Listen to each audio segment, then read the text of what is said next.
আপনারা তো কিছুদিন ধরে দেখতেছেন না যে চট্টগ্রামে ওই পাশে বাংলাদেশে মিয়ানমার যেটাকে বলে ওখানে খুব যুদ্ধ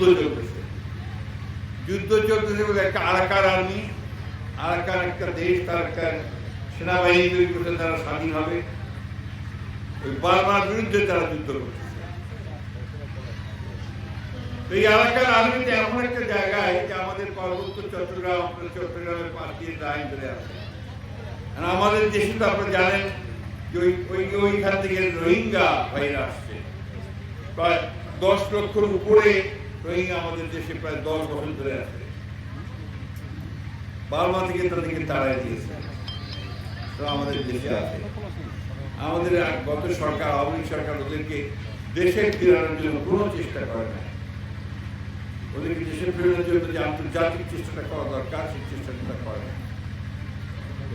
আজকে একটা খবর দেখে আমি একটু চিন্তিত হলাম।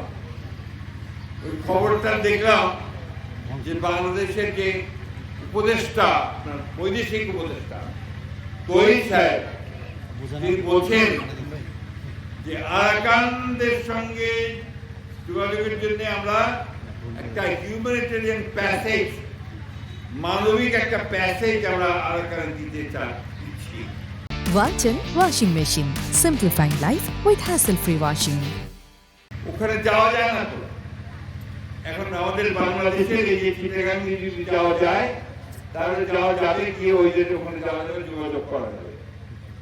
এখন এই যোগাযোগ করার জন্য তারা এখানে একটা হিউম্যানিটেরিয়ান প্যাসেজ দিচ্ছে। সার্বভৌমত্ব এবং ভবিষ্যতে এই অঞ্চলের শান্তি স্থিতিশীলতা জড়িত আছে।